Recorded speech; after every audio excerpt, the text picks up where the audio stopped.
नमस्कार दोस्तों, आज हम एक ऐसी आईपीएस अधिकारी, यूं कहें पुलिस कप्तान बनी लड़की की दर्द की दास्तां पेश कर रहे हैं, जिसको सुनने के बाद आप कानून व्यवस्था से विचलित हो सकते हैं। जी हां, शाम के 5 बज चुके थे। तपस्या, जो अपने कमरे में बैठकर यूपीएससी के सिलेबस को पढ़ रही थी। जी हां, कमरा भी कुछ यूं था कि उसी में गैस रखे हुए थे, उसी कमरे में खाना बनता था और उसी में सोना, क्योंकि तपस्या के घर में केवल एक ही कमरा था। अब जबकि शाम हो चुकी थी तो तपस्या आदतन अपनी किताबों को रखकर खाना बनाने की तैयारी में लग जाती है। दरअसल तपस्या के घर में केवल 4 लोग थे, एक उसके पिता जो ऑटो चलाते और 2 छोटे भाई। इस प्रकार घर की सारी जिम्मेदारी तपस्या के कंधों पर थी।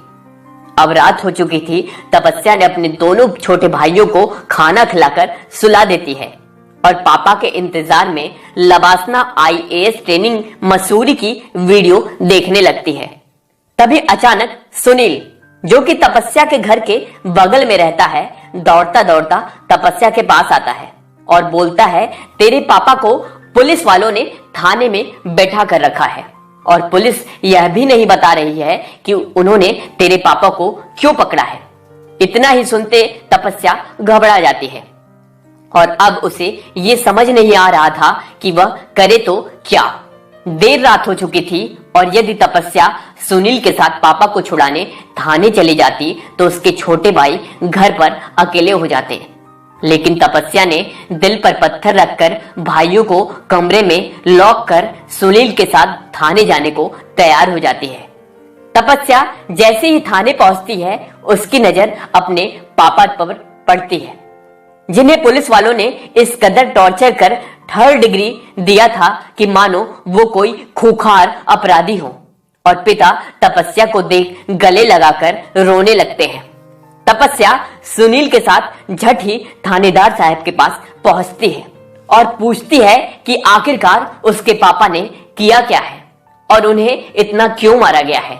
थानेदार अपनी वर्दी का खौफ दिखाते हुए तपस्या पे भड़क पड़ते हैं, लेकिन तपस्या भी उन आम लड़कियों की तरह नहीं थी। उसे भली बात मालूम था उसके अधिकार क्या है। आखिरकार तपस्या थी तो आईएएस की तैयारी करने वाली छात्रा, जिसे पूर्णतः कानून के सामान्य नियम मालूम थे।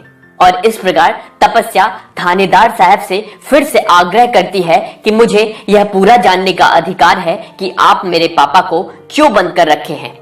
इस पर थानेदार तपस्या को धक्के देकर बिना कुछ बताए थाने से बाहर निकलवा देते हैं।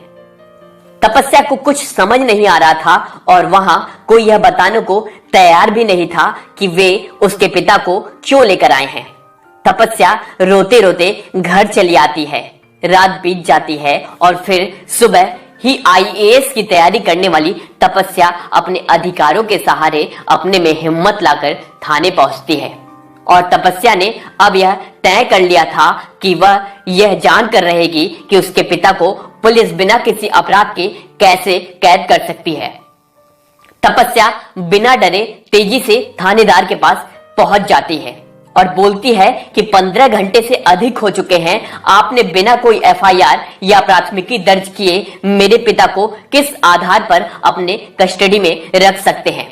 थानेदार के कानों में तपस्या की यह बात पहुंचते ही खलबली मच जाती है और अब तपस्या यहां भी नहीं रुकती, बल्कि वह थानेदार को यह भी बताती है कि आप जैसे पुलिस वालों का यह उत्तरदायित्व बनता है कि आप अपराधी को पकड़कर उसे उसके किए गए अपराधों की जानकारी दें और अपराधी पर एफआईआर दर्ज करने के 24 घंटे के अंदर जिला मजिस्ट्रेट के सामने पेश करें। तपस्या की यह बात सुनते ही थानेदार गुस्से से लाल हो जाते हैं और तपस्या को आईपीसी की धाराओं की पावर दिखाकर हड़काने की कोशिश करते हैं। तपस्या यह जान चुकी थी कि थानेदार अपनी पावर का गलत इस्तेमाल कर उसके पापा और उसे फंसा सकते हैं। अब आईएएस की तैयारी करने वाली तपस्या हल्की पड़ गई। तभी तपस्या को उसी थाने के एक भले आदमी ने यह बताया कि दरअसल तुम्हारे पापा ने कुछ भी नहीं किया है, कोई अपराध नहीं किए हैं।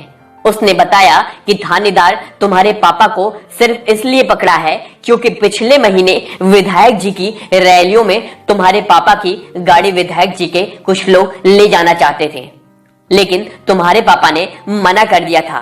तो अब जीतने के बाद विधायक जी अपना बदला ले रहे हैं।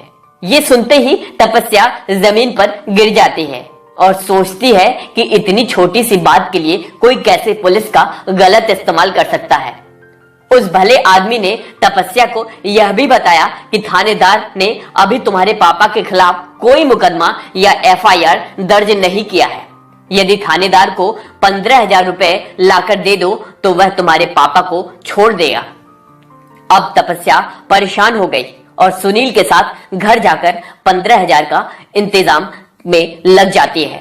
तपस्या अपने सेविंग के सारे पैसे निकाल लेती है जो उसने आईएएस परीक्षा की टेस्ट सीरीज के लिए रखे थे और वह झट से थाने पहुंच जाती है और थानेदार साहब के एक करीबी की मदद से थानेदार साहब तक 15,000 रुपए पहुंचा देती है और थानेदार तपस्या के पिता को वार्निंग देकर छोड़ देता है।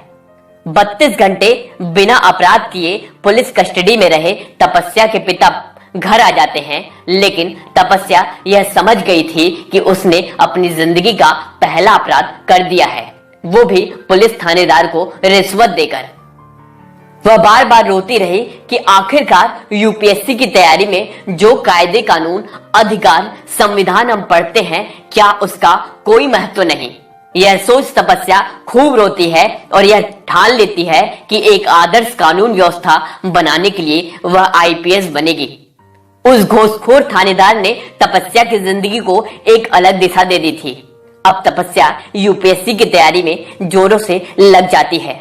उसने अपने पिता को यह भरोसा दिलाया कि पापा आपके खोए हुए सम्मान को मुझे वापस लाना ही है। पिता को यह थोड़ा भी नहीं मालूम था कि आईएएस आईपीएस बनते कैसे हैं, लेकिन इंटरनेट के इस युग में उनकी बेटी तपस्या को सब कुछ पता था कि तैयारी कैसे करनी है। तपस्या इंटरनेट को अपना गुरु बना लेती है और लगातार 6 महीने खुद से तैयारी करती है और खुद को तपस्वी साधु की तरह यूपीएससी की तैयारी में झोंक देती है। सब कुछ अच्छा चल रहा था, लेकिन एक चीज जो बार बार तपस्या को डराती वह थी कि वह अपने लिखे हुए उत्तर को किससे चेक करवाए, क्योंकि टेस्ट सीरीज के लिए बचाए हुए पैसे तपस्या ने पापा को छुड़ाने के लिए थानेदार को दे दिए थे और पापा के पास भी उतना पैसा नहीं था कि वह दे सके। ऐसे में तपस्या ने टॉपर्स की कॉपी को लगातार बार बार देखा। जी हाँ, तपस्या ने यूपीएससी टॉपर्स की कॉपी को लगातार बार बार देखा और उनकी कॉपियों को देखकर अपनी गलती सुधारी और इस तरह से बिना किसी टेस्ट सीरीज को ज्वाइन किए तपस्या यूपीएससी की परीक्षा देती है और एग्जाम में तपस्या की तपस्या रंग लाती है और वह पहले ही प्रयास में यूपीएससी में 38वीं रैंक लाकर इतिहास रच देती है। तपस्या की रैंक इतनी अच्छी थी कि उसे आईएएस की सर्विस आसानी से मिल सकती थी, लेकिन तपस्या ने फॉर्म भरते वक्त अपनी पहली पसंद, अपनी पहली वरीयता आईपीएस भरी थी।